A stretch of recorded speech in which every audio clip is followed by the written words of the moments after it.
Good morning, everybody. We're going to begin the program now. Please continue to serve yourselves, but please also turn off your cell phones to silent mode. My name is Ben Dupuy. I'm a member of the BGR Board of Directors and Chair of the Breakfast Briefing Committee. I'm pleased to welcome you to BGR's fourth breakfast briefing of 2022.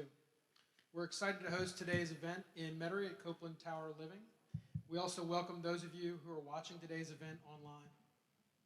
I also want to extend our gratitude to WWNO New Orleans Public Radio, which will rebroadcast this event. We hope our audience members here and online will take advantage of the question and answer portion of today's program. We provided instructions for submitting questions using the Slido website. You can use your phone or iPad to go to www.slido.com, S-L-I-D-O. Use event code 2845693. Again, that's 2845693. If you prefer to write your question, please hand it to a BGR staff member. Include your name if you want to be identified. The best way to stay on top of all BGR events and research is to become a member. BGR is a private, nonprofit, independent research organization dedicated to informed policymaking and the effective use of public resources for the improvement of government in the New Orleans metropolitan area. BGR regularly engages with our members about our public policy work. We value this dialogue and we appreciate our members' support in amplifying BGR's good government recommendations. If you're not currently a member, visit BGR and consider joining the ranks of concerned citizens working to improve local government. We also encourage you to follow BGR on social media at BGR NOLA. And now to introduce our topic this morning is Becky Mowbray, BGR's President and CEO. Thank you, Ben.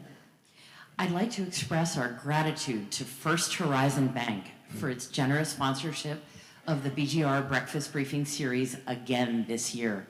First Horizon's support allows BGR to make these events free and available to the public. It is wonderful to see everyone today and to have the chance to introduce myself. My name is Becky Mowbray. I joined BGR as President and CEO earlier this year, and I am thrilled and honored to lead BGR during its 90th year serving the local area.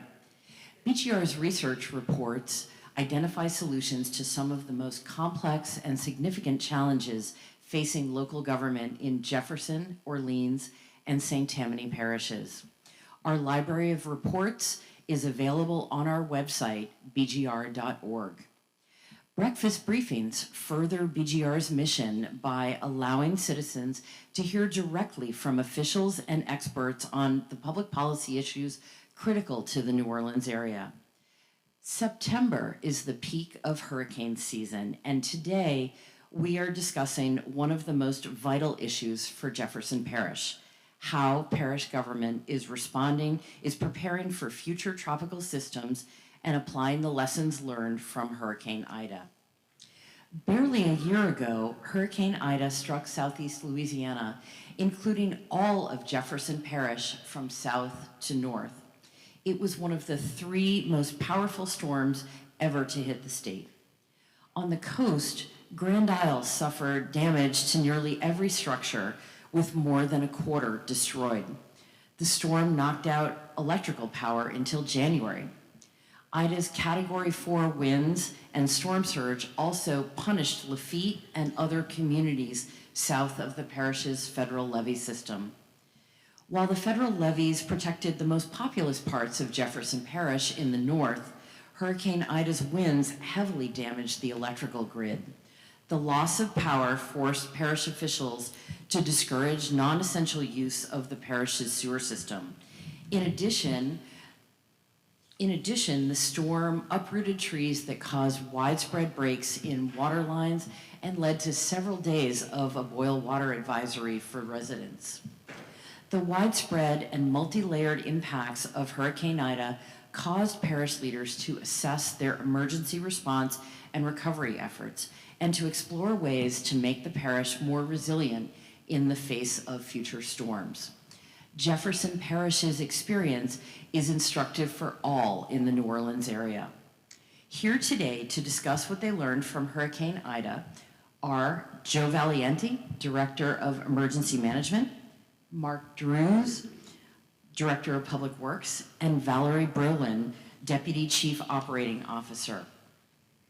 Valerie is filling in for Jefferson Parish President Cynthia Sheng, who is recovering from a recent illness and is unable to join us as planned. However, the Parish President has provided us with some thoughtful reflections on Hurricane Ida in a video to start the presentation today. Following the parish's presentation, I will be back for the Q&A portion of the program. As Ben mentioned, please submit your questions using the Slido website, or you can write your question and hand it to a BGR staff member in the room. The views in this program are those of the speakers involved. Thank you all for joining us today, and let's start with Parish President Sheng's video remarks before turning the floor over to Mr. Valiente. Thank you.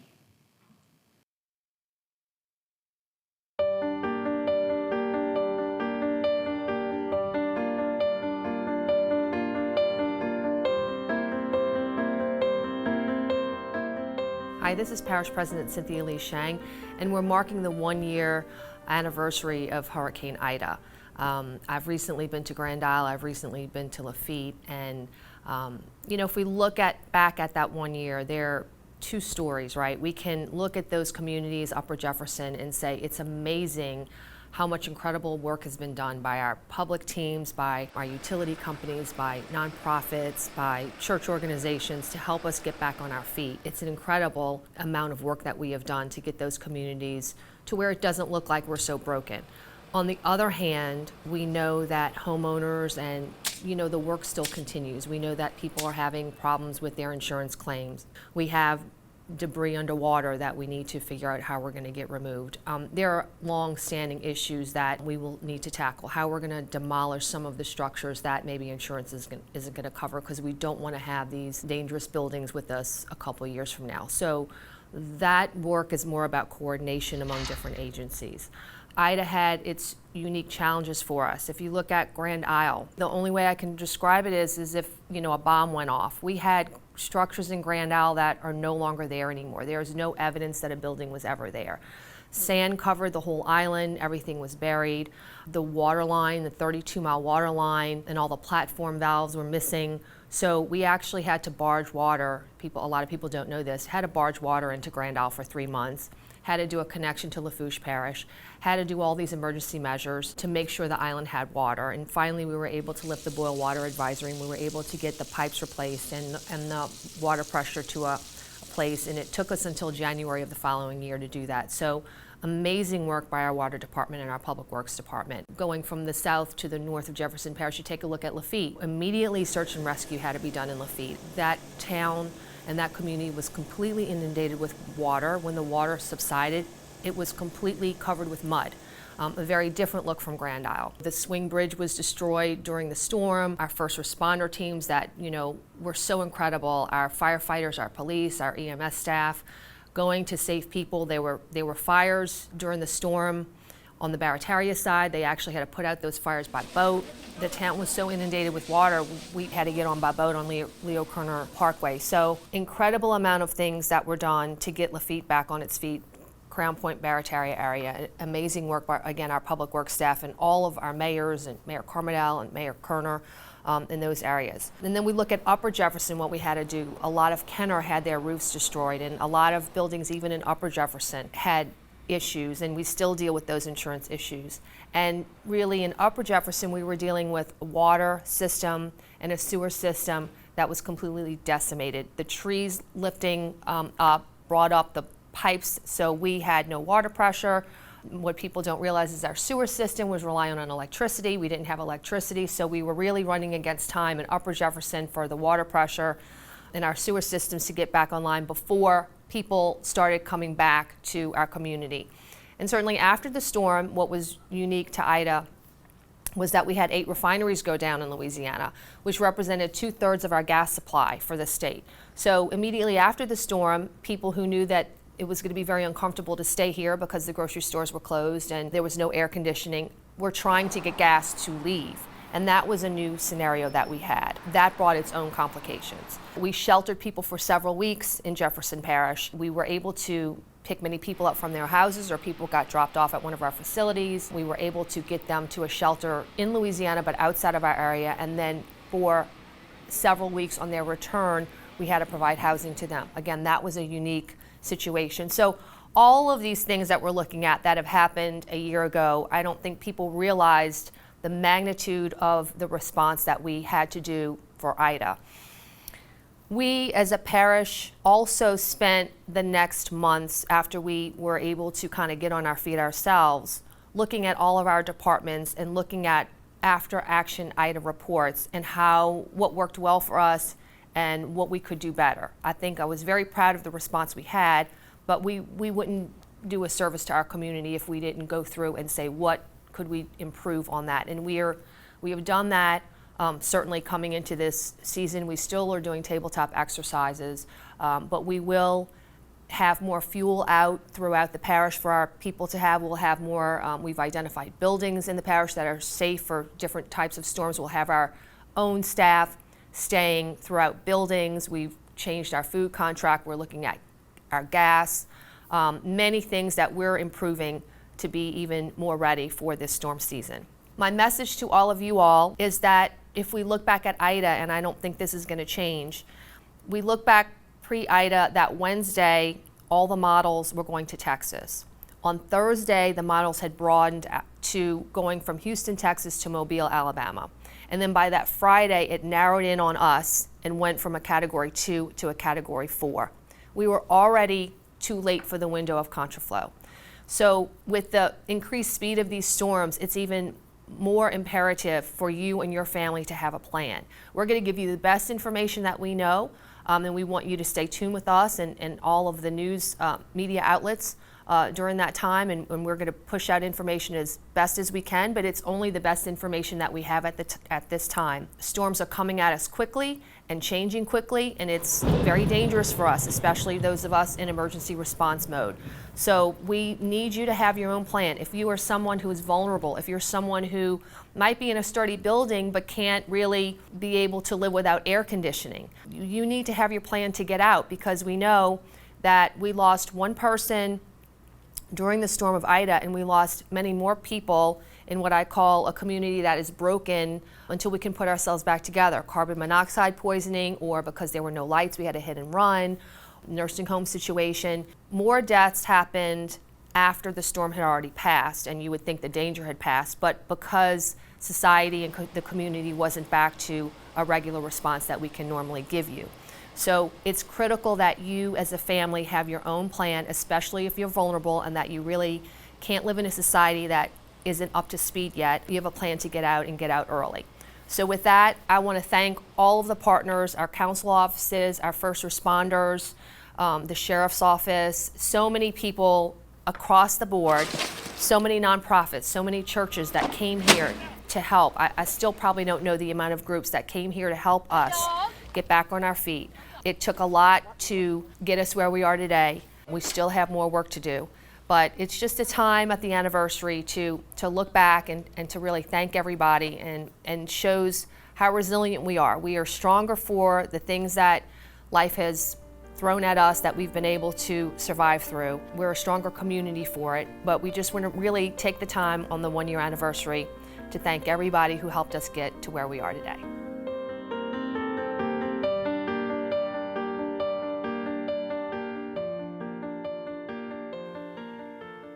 Good morning. As was said earlier, my name is Valerie Brolin, and I am the Deputy Chief Operating Officer for Jefferson Parish. President Sheng was supposed to be here with us in person, but unfortunately she is not well, and she's very disappointed that she was unable to be here with you today. So thank you so much for having me, and thank you so much to the BGR for not only having events like this that are so valuable to the public, but also for the invaluable publications, data, reports, and everything that is pushed out by you as an entity that brings much value to government in general. Today, some of our JP team is up here, and they will be speaking to you regarding our response and our recovery with Hurricane Ida, which was such a unique storm that taught us so much about how to pivot, make changes from what is originally in a storm emergency plan, and do what you need to do in order to keep our residents safe. This storm gave us very little lead time, and when it hit us, we had disastrous things occur, like losing refineries, which left us frantic for fuel. Our water and sewer system, as was mentioned before, was very, very decimated. And then, last but not least, with very little lead time, there was no time to truly do an evacuation that would have been necessary. So everyone just had to sort of hunker down, and we actually worked out a plan to evacuate people post-storm and brought them to safe shelters, and then when they were brought back, we had a place for them to go, and we started an unprecedented sheltering plan for residents here in Jefferson Parish at our playgrounds and gyms with the help of our recreation staff. My point being that we did what we had to do in order to keep people safe, and even if it wasn't written in a book, we just figured it out and we made it work. So with that, again, thank you so much for allowing us to be here today, and I'm going to turn it over to Mr. Joe Valiente, who is our Director of Emergency Management.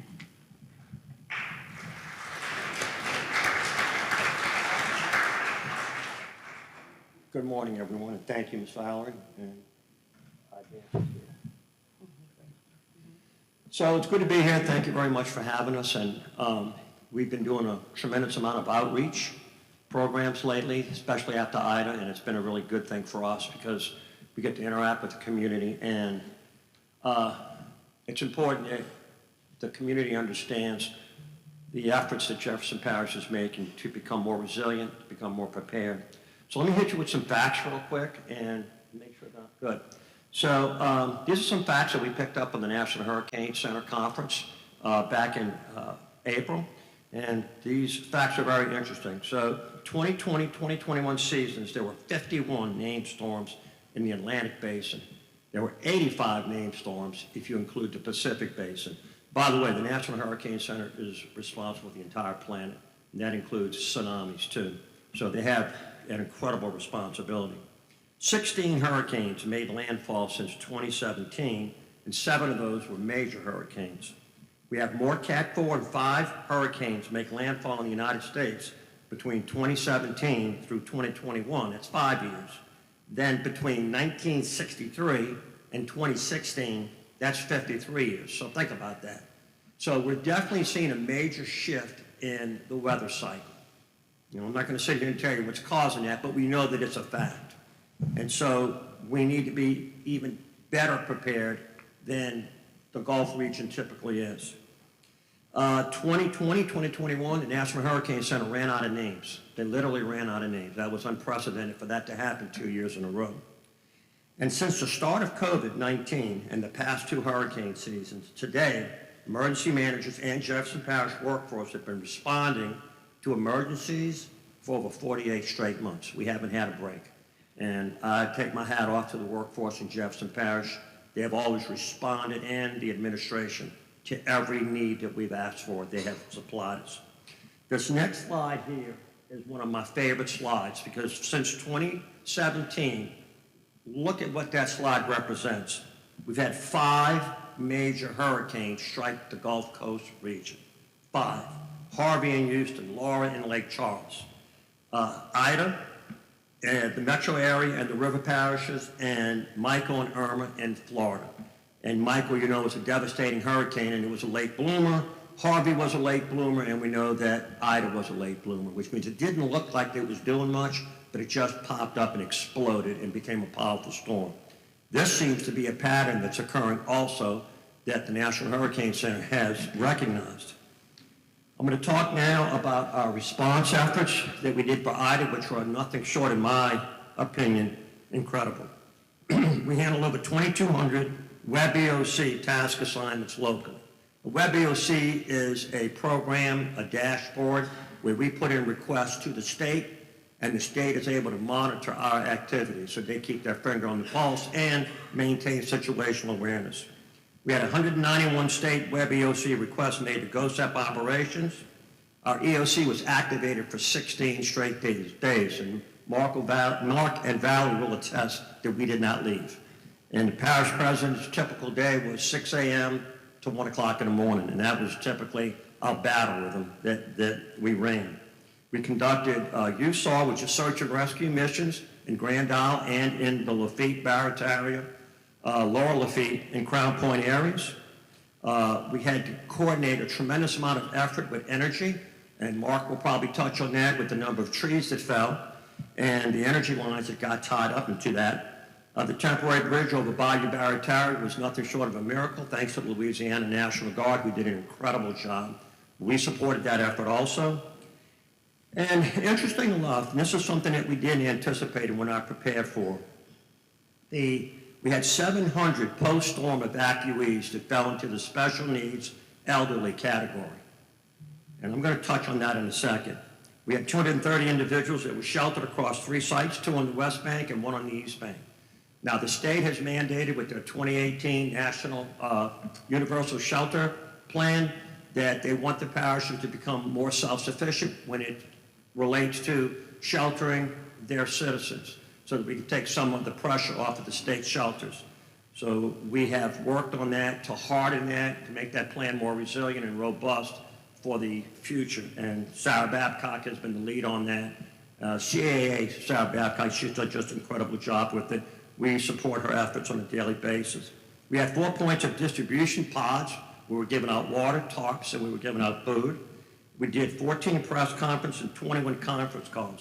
Now I'm going to touch on the conference calls real quick because this is critical. The conference calls are important because we call it the JP leadership calls. We had 125 participants on those calls. And every day we gave a situational report of exactly where we were. And Mark Drews will touch on that also, but his reports were invaluable. They were priceless because we were able to give everyone on those calls a status of where we were, water, electricity, just on and on and on. Everyone on those calls knew exactly where we were as far as the recovery was concerned. As a result of Ida, Parish President Sheng wanted us to do an after-action report, and we did so. And we did so with the help of the departments, some state officials, and local governments. As a result of that, we were able to identify all our strengths and weaknesses. One of those strengths that we realized, and I've already mentioned, was the leadership call and the press conferences that we did every evening at 7 o'clock, how it really met the needs of the public. They were just looking for information. They were soaking up that information like a sponge. And we're going to take that very serious, and we're going to expand on those efforts moving forward. And many of those efforts were due to the hard work of Gretchen Hurt, who is our PIO officer, and her team was just incredible as it related to keeping all the information in order and making sure that we were saying the right things. Not so much the right things, but the things that the community needed to hear at that time. So hats off to Gretchen because she was just fantastic. Next slide, we're going to go to, this is something that really struck me personally. Hurricane Harvey and Hurricane Irma occurred in the first year, one in Florida and one in Houston. The images that strike me the most from CNN and Fox and all the news networks was the elderly that were stranded in flooded homes up to their waist. Some of them reading newspapers, one of them was knitting, another one was reading a book, and I thought to myself, wow, this is a very vulnerable population. And it hit me that the baby boomers, which represent 76 million people in this country, 76 million people, and I'm at the apex of that at 66, and don't anybody in the audience get concerned. I won't ask you how old you are. So, but the elderly and the vulnerable, that became glaringly obvious as a result of Ida. And Sarah Babcock has been working diligently on that to help resolve that problem. There were some language barriers that we realized we had to overcome, and the medical special needs that we had to deal with was a state issue. We had to interact closely with the state, and the reason why is the Louisiana Department of Health had helped us triage each one of those vulnerable elderly that came in so that we could put them in the right group to make sure they went to the appropriate shelter. Department of Child and Family Services had to register those individuals so that we knew where they were going, and the Department of Transportation and Development had to transport them to those. So it was an incredible operation that was going on with quite a few moving parts. Again, we were up to the challenge and everything went well. Another challenge that we faced was not nursing homes, not assisted living, but senior centers. Places similar to this are scattered all over Jefferson Parish. We were receiving calls from realtors saying, we want a piece of property at this address that has 35 units and we're out of power and they're all elderly, they need to be evacuated. So we need to do a better job at identifying those locations. We can pre-register them, and then that way we can have transportation set up ahead of time so that we can get them out of harm's way, whether it's pre-storm or post-storm. Because remember, post-storm, we're not going to have electricity. And everyone in this room understands what that feels like. Now, the next slide I want to show you is kind of interesting, and I'm going to try to move through it as quickly as possible. This is what happened to us doing Ida. We've received a lot of questions about evacuations and contraflow. And I'm going to try to explain this very quickly for you so that I can let you have a clear snapshot of what's happening here. So if you look at these slides, if you start with the upper left-hand slide, at H66, the winds for Ida were only 35 miles an hour. Now, H66 means that that storm is 66 hours away from reaching the coastline of Louisiana. And you can see by the cone that we were in that error cone. But at 35 miles an hour, there wasn't a tremendous amount of concern. What we were worried about at that point is this thing going to get more powerful. If you look at the next slide, it's still projected to go to a Cat 2, but it's still only 35 miles an hour at H60. At H54, 40 miles an hour. H30, 80. H24, 80. But then at H0, it spools up literally in 16 hours to 140 miles an hour. Now, the reason why that's important is because the next slide will show you that there is a timeline that the state has to follow for evacuations to occur. And typically, we need 120 hours before the storm is going to reach the parish coastline in order to make this entire mechanism flow. So at 120 hours, the state officials begin to activate contracts. At H96 hours, as a result of our exercises, we're going to start making evacuation considerations. If we're still in the error cone and the prediction is that it's going to be a strong storm, we're going to start advising people, get ready now. And there's a voluntary evacuation that you have to listen to and possibly take advantage of. At age 72, if we're still in that error cone, what we're going to do is we're going to start talking about contraflow. We're going to start talking about the public assisted evacuation. And at that point, we're going to call for a mandatory evacuation. Now, that number is flexible. It could happen at age 74. It could happen at age 65. We don't know. But we're now aware that we have to have these lanes and these areas that we have to pay attention to certain things. At age 54, our public assisted evacuation would begin. At age 30, they would start activating contraflow. And then, of course, all the way down through age 0. Now, my last topic that I'm going to talk about is contraflow. And I want everyone to understand in this room there's been a tremendous amount of discussion about contraflow. But what you need to understand is that contraflow is a tool of last resort. And we've received a tremendous amount of questions, well, why can't we activate it sooner? And there's a good reason for that. So remember, it requires a coordinated effort between Louisiana and Mississippi. That takes time. There you go. I'm sorry. I get caught up in my own words. That takes time. So, as you can see, the red, the orange, and the yellow, those are mandatory voluntary evacuations. We want everyone from the lower parishes to get out. We need those interstates clear so that they can get out and we don't back up traffic. There's only so many ways we can get out of this particular area, east, west, and north on the causeway. So there's just not that many avenues for us to escape. But again, with the coordinated effort of Mississippi, and if they agree to contraflow, and there's no binding contract to that where they have to do it. Also, with the Louisiana Department of Transportation and the Louisiana State Police, they all have to be in agreement before contraflow can be enacted. And one of the biggest reasons why we want to wait till age 30 is because on the public assisted evacuation, those are Class A motor coaches that are transporting those individuals to shelters throughout the state and out the state.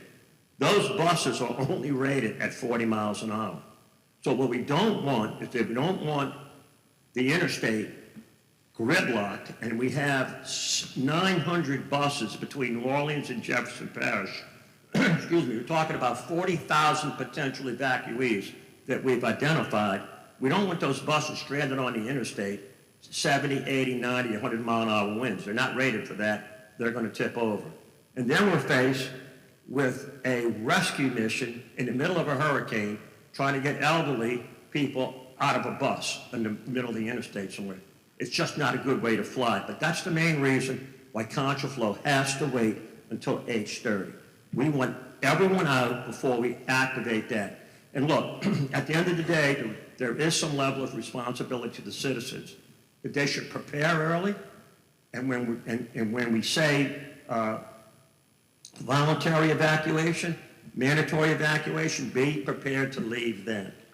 So that concludes my presentation. And now I'm going to introduce Mark Drews, our Director of Public Works. And thank you very much. Thank you. Thank you.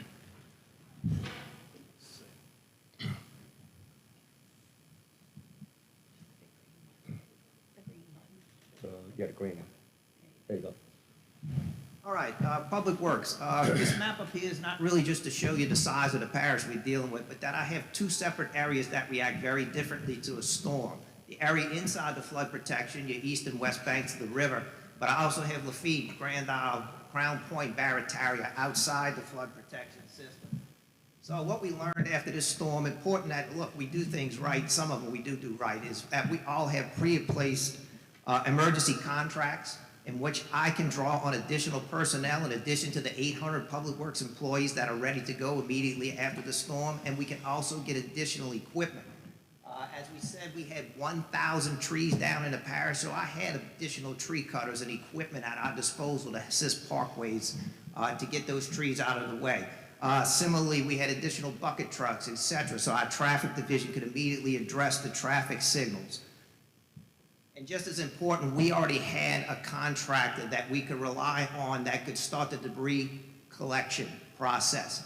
We gave them notice quickly. They were able to mobilize the equipment they needed, also get the appropriate FEMA monitors in place. So 1 week after the storm, we were able to start that debris collection process once the roads were sufficiently cleared for action. Again, that additional personnel and equipment was essential. We had 200 water breaks basically on the east bank. So basically we were pumping water into the street on the east bank the day after the storm. We had zero pressure in our system. With the additional personnel, that next day we were able to start isolating valves, turn them off where we had breaks, start the repair process. By the end of the second day, we were up to 20 PSI. Repeated that by the end of the next day, up to 40 PSI, which was important. We could now fight fires. 2 days later, we were up to 60 PSI on the east bank.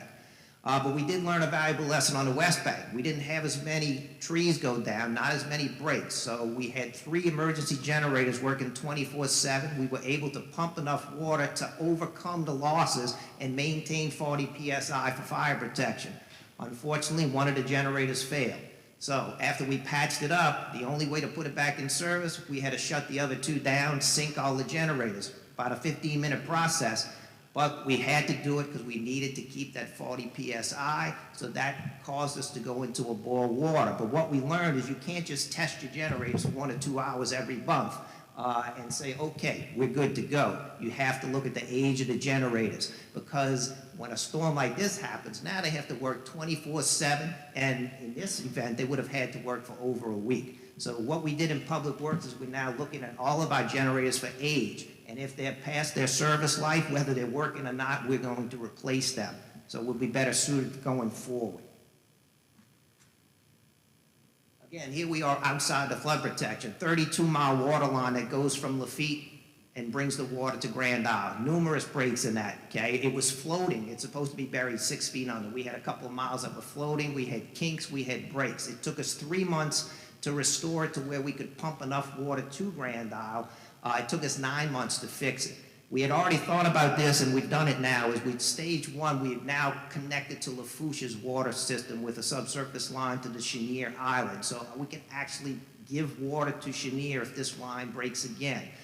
Phase 2, we're going to upgrade the pump station at Chenier, build a larger water tank. We hope to start this next year so we can actually pump water from there to the entire island. So now we'll have a hardened backup system for Grand Isle. So the water system will be in much better shape.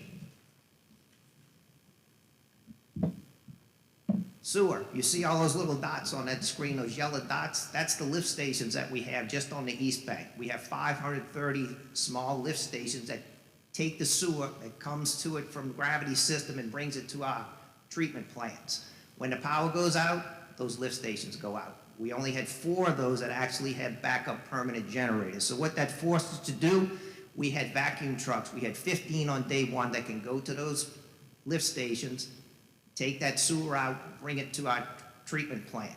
We actually ramped up to 80 before the end of the week, that first week. We also had portable generators and portable pumps. After 2 days, we had installed a combination of pumps and temporary generators at 100 of the lift stations. We maxed out at about 145. But going forward, we've secured funds where now we hope within the next 3 years at our major lift stations, 30 of them will have gas-powered generators, so we won't have to worry about those. In addition, 400 now of our lift stations have what we call emergency pump outs, where you can just easily, quickly attach that hose, suck that sewage out, or you can put sewer into it if that one's operating to pump to the treatment plant. And then finally, we're now looking into what we call quick sets. We'd like to get 400 quick sets. What that is we actually need an electrician to go out and put in that temporary pump or generator. All that wiring will be taken care of so that actually you can just go with that generator and plug it in with the superintendent so we can get to those much more quickly.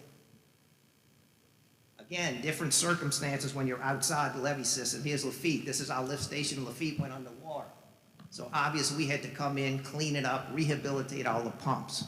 So what we're doing right now, by the end of the year, we should complete construction of a brand new lift station where all of the critical infrastructure will be 8 feet above the ground, which had we had that before, this flood would not have touched it and we would be in good shape. So we have hardened our sewer system in Lafitte. Similarly, drainage, okay? On the east and west banks, we have automation on all our pumps. We have a nice levee system around it. I didn't have any significant issues with flooding due to Ida. On the east and west banks. However, Lafitte again went underwater. We have 16 small drainage pump stations out in Lafitte. Most of them went underwater, so we had to get there by boat any way we could to get temporary pumps in place and eventually rehabilitate those pumps. So what we're doing is we've already finished. We have 8 of them, which are 50 CFS or larger. Those are our larger pumps in Lafitte. 2 of them have already been rehabilitated where we have lifted all the equipment 8 feet off the ground. We have funds in place for 3 more that we should finish within the next 2 years, so that will give us 5 out of 8, and then we will keep working toward making that a hardened system. So with that said, that's a quick synopsis of Public Works, kind of what we've learned and where we are, and with that, I'll turn it back over to Valerie.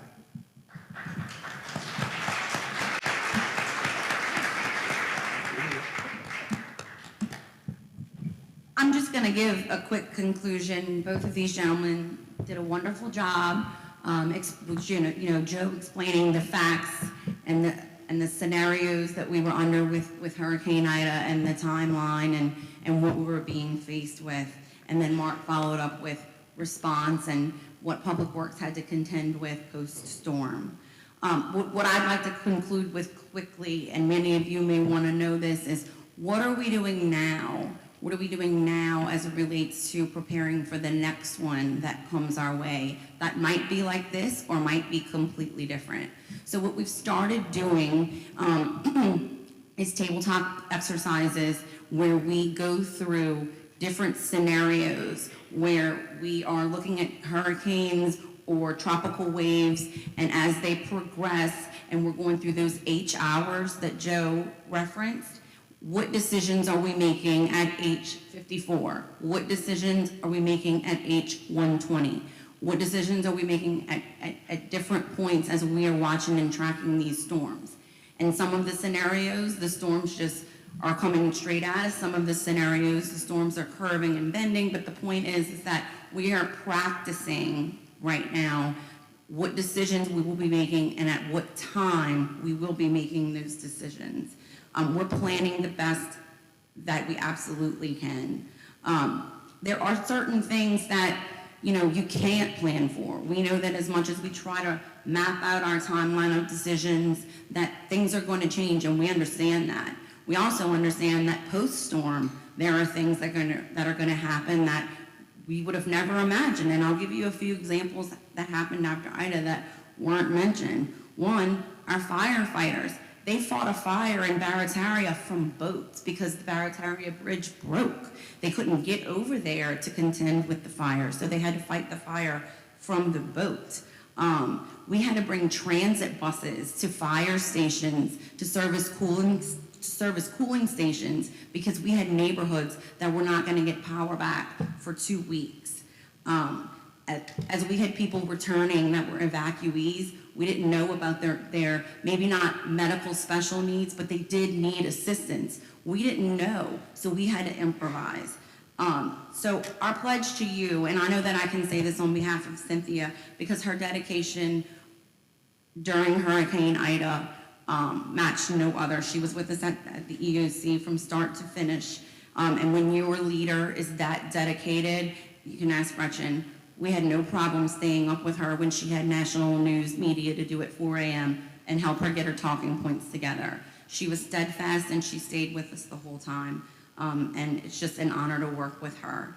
But I assure you that along with the facts and the recovery from Ida, we are practicing, we're planning, and we're ready, more ready than we have ever been before for the next one that could possibly come our way, but hopefully not. Thank you all again for having us this morning.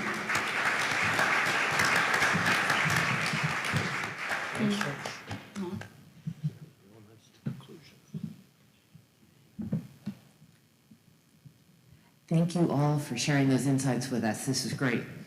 In keeping with BGR's tradition, we have questions from the audience over the next 15 minutes. You can still submit questions using the Slido app or give them to BGR staff who are standing around the edges of the room and are happy to pick up any written questions. I'll start with a few that have come in over the app. Joe, there are a couple related to evacuations, and I'm just going to group them together. How has the list of hurricane hours changed or been updated since Hurricane Ida? And it was apparent during Ida how much contraflow was needed. Why do we keep hearing that we didn't have time to implement it when we had much less time for Katrina? So that is a question that has come up several times since Ida, and I'm going to page over to my slide. So in order for contraflow to work, it really has to begin, the preparation has to begin at H120. At H120, the Department of Transportation and Development is already starting to notify their individuals. They're already starting to get their their national bus contracts activated, and somewhere around H96, at the request of the Parish President and the different leaders within the metro area or the different regions along the coastline are communicating with the governor, and the governor is communicating with Dr. Sean Wilson, who is the director of DOTD.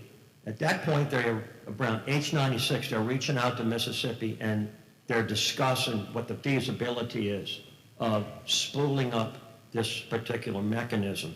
It's not an easy project, it's not an easy thing to do. So what happens is that we're at the mercy of the National Hurricane Center, in terms of their predictions, remember the National Hurricane Center works on likelihoods and predictions. They'll never say this is exactly what's going to happen, because hurricanes just don't work that way. So what happened to us in Ida was a perfect example.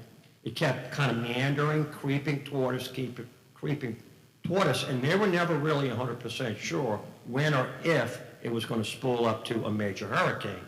So what happens is that we don't make these decisions between H80 and H70 that we're going to actually activate the public assisted evacuation for those that don't have transportation and, special needs, then the contraflow is not going to occur either. It has to be a concerted effort early on. And like I said on the slides, at age 24, it became 140 miles an hour. That's too late. We don't have enough time to get everything in place and to activate the contraflow. And so it is a tool and a mechanism of last resort. And we cannot simply open up the floodgates with contraflow at H80, because we'd have to start preparing at H160. And then if we do a public assisted evacuation, we're going to tie up those buses in all that traffic. So it has to have a sequence. And the sequence is voluntary evacuation, mandatory evacuation, public assisted evacuation, and then contraflow. And that's the way that it's been worked out and planned, so that it creates the greatest amount of safety and the least amount of time that individuals will be on the interstate during the onset of the hurricane force winds. I hope that answers your question. It does. Thank you. Okay. This is a question from Mark. Will the parish use any of its American Rescue Plan funding for infrastructure projects or improvements that would boost storm resilience? Although we've put our applications into the state, because the state controls those funds, so it's up to the legislators to select what projects you get. With regard to the water systems, we're able to apply in the initial phase for just one project in each water district, which means I have an East Bank system, so we have an application in. We have one in for the West Bank, we have one in for Grand Isle. So far, we've been awarded one project, and that was that Chenier pump station down in Grand Isle that we were talking about. We have funds awarded to us, which will assist us in getting that pump station upgraded, a new water tower, a larger water tower, so that we can, as I said, get water to all of Grand Isle if that 32-mile line, primary line, breaks. So we anticipate, obviously, that we're going to get more funding. So we just have to, like anything, we have to follow the rules of the program. We have a question from the Bunch Village Subdivision Civic Association. What is the policy on distributing sandbags to residents in Upper Jefferson Parish, Metairie? All neighboring parishes give out, quote, free sand. Look, all I can tell you is years ago we abandoned that process. The parish is so large. We have 440,000 basic residents. So you can imagine if we gave out sandbags, we could never keep up with it. So we want to concentrate our forces on getting prepared for a storm. Because again, if we have to do that, we have to take away from our employees for the jobs they're doing to prepare all our facilities and get us ready, storm ready. Many companies wanted to donate items to help Jefferson Parish after Ida. Is there a central office to manage those donations? So, yes, our Emergency Operations Center is basically the hub, and that's where we're all located, and actually, that was one of the responsibilities that I took over. We had entities from all over the country wanting to donate everything from food to supplies for babies, pillows, blankets. And so what we did was we got some employees who were on our essential team to group up, and they basically planned where these companies would go, the drop-off points. Our general services department handled the bringing vehicles big enough for the supplies. And then we used our public information office and Gretchen to properly distribute the information about where these supplies would be, how they can be obtained. And what we did was we just based the location. We just tried to fairly place these little, pods. That is kind of what they're all called, points of distribution. The National Guard, they did, their stuff from Malario, but other entities and nonprofits, we just tried to fairly disperse them across the parish. Super. Okay. George Mall asked the question, is the emergency reentry placard rule still in effect? Yes, it is, and you can apply for that online on the jeffparish.net.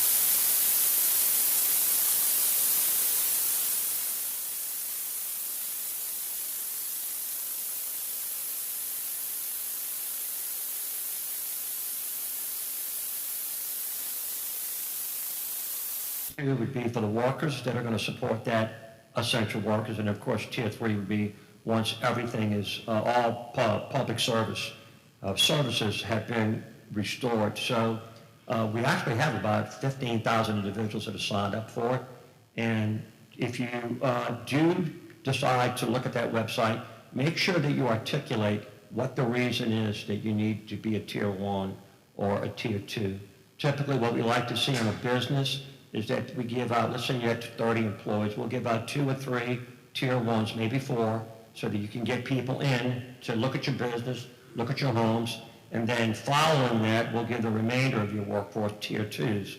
So once you make an assessment that you may or may not be able to start up and operating soon, then you can bring in your secondary personnel. So to answer the question, yes, it's still active, and it's a very robust program.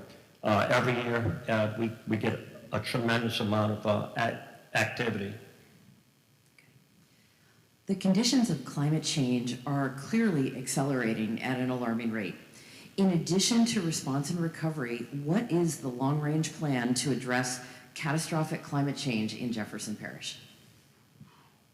I'll try to address that from the perspective of the National Hurricane Center. We have a very good relationship with that organization because of Ken Graham, who was formerly the head of the National Weather Service office in Slidell. And Ken lived here for about 20 years, and he considers New Orleans his home, or the metro New Orleans area his home.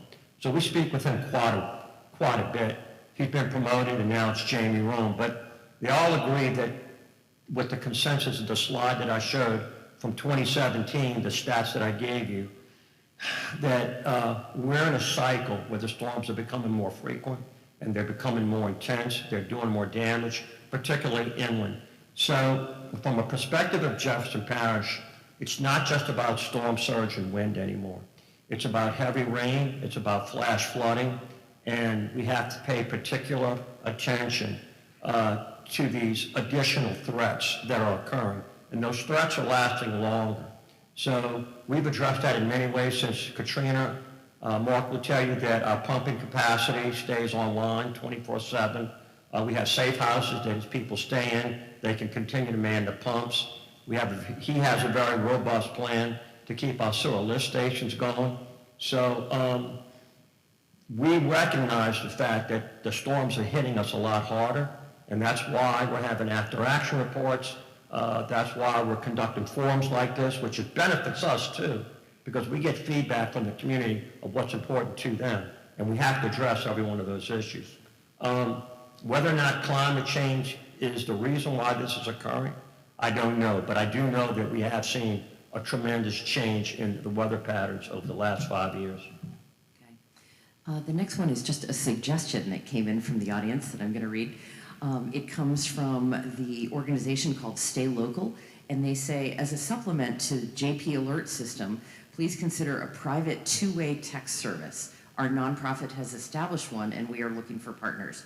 The service will specifically address how small business owners know what's needed. And I'll pass that on. Well, if I could just ask whomever submitted that suggestion, if you could get that information, whatever two-way text service you implemented, if you could get the information to GHIRT@jeffparish.net, that's Gretchen's email, and she can certainly research and look into that. Super. Okay. Another audience question. What is or can be done regarding electrical utilities and liability? I realize this is primarily an energy responsibility, but what can the parish do? Again, we don't control energy, but we do work with them on a daily basis. They spent a significant amount of money hardening the Grand Isle system. They went in, they put all new poles basically in Grand Isle. They're longer. The wood poles are much longer, so they're further into the ground, so they're much less likely. They should be able to handle a storm. They put some metal poles on their transmission line. They've upgraded that system that services the areas outside the flood protection. As you can imagine, that would be a mammoth cost to, work inside the flood protection system.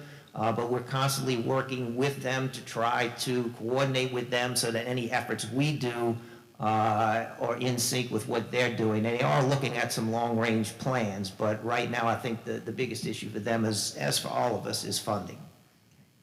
One last question. Has waiting for FEMA reimbursements put any strain on Jefferson Parish's finances? Are there any significant storm expenditures that FEMA will not reimburse the parish for? Look, I can talk from a public works standpoint. When it's life safety, you typically get that money back faster, and it's 100% for the first at least month or so, and it drops down to 90%. And then your long range, like your buildings, et cetera, it's 75%. So I can tell you, a sewer department, of course, we spent roughly in those first couple of weeks making sure we didn't have sewer backups, roughly around $30 million. We've gotten about $25 million back because we were prompt with our paperwork, and it is a life safety issue. I'll give you an example of the water system, the Grand Isle water line, and all those water breaks. We've probably spent, roughly $30 million basically robbing Peter to pay Paul from some of our long-range projects. We are still in the process of trying to get that money back. I'll give you, there's some things that can hamper that. We have an insurance policy on that Grand Isle water line up to $10 million. Well, we have to resolve the insurance before we can then get any extra money. We're about to have that done. So yes, it has put a strain on us, but the parish is in good fiscal shape. So, we had the ability that a lot of parishes don't have, that we can go out and do the repairs immediately and wait for the reimbursement. So as you can see, that's what we did. We don't wait, we go out, we make those improvements, and we have the reserves in place so that we can withstand that reimbursement period. And just to add one more thing, we have a specific office with a director in Jefferson Parish that is the Director of Public Safety and Grants, and that is Nicole Gobert.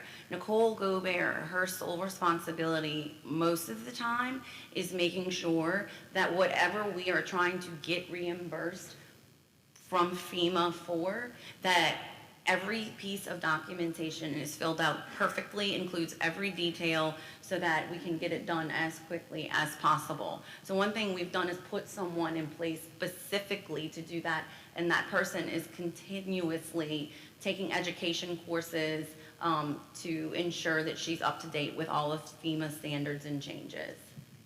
I just want to add on that real quick, is that Nicole Gobert, who that need was identified by the Sheng administration, and she was given total autonomy to spool up that program. And so one of the things that was identified by her was that if we ran everything, every single expenditure out of one account, which was done through emergency management, we could better track it. And FEMA likes that type of accounting. They like to reconcile out of one account.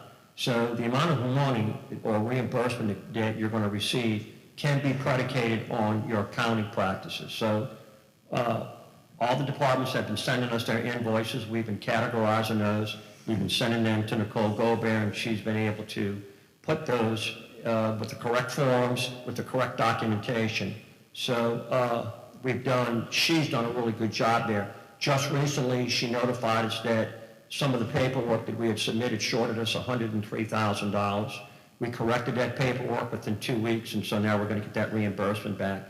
So Jefferson Parish has done a really good job with that overall, a phenomenal job, really. And whatever money we don't get is because it's simply not earmarked. Like Mark said, 100%, 90%, 75%. So it's been kept to a minimum.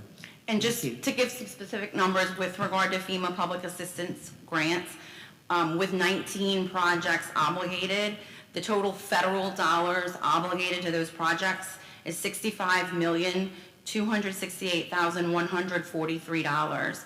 And of that, we've already received 60% of it. So again, we are working diligently to recover what is owed to us as quickly as possible. Fantastic.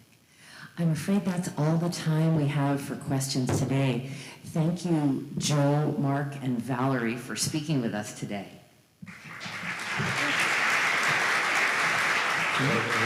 Thanks again to First Horizon Bank for its generous sponsorship of this breakfast briefing, and thanks to all of you for being with us this morning. A recording of today's BGR breakfast briefing will be on our website, bgr.org. It will also be rebroadcast on WWNO New Orleans Public Radio at an upcoming date to be announced on BGR's website. We hope this event has been informative and that we will see you again at future BGR events. Watch for a new round of research reports in the coming months, and please follow us on social media. Have a terrific day. Thank you.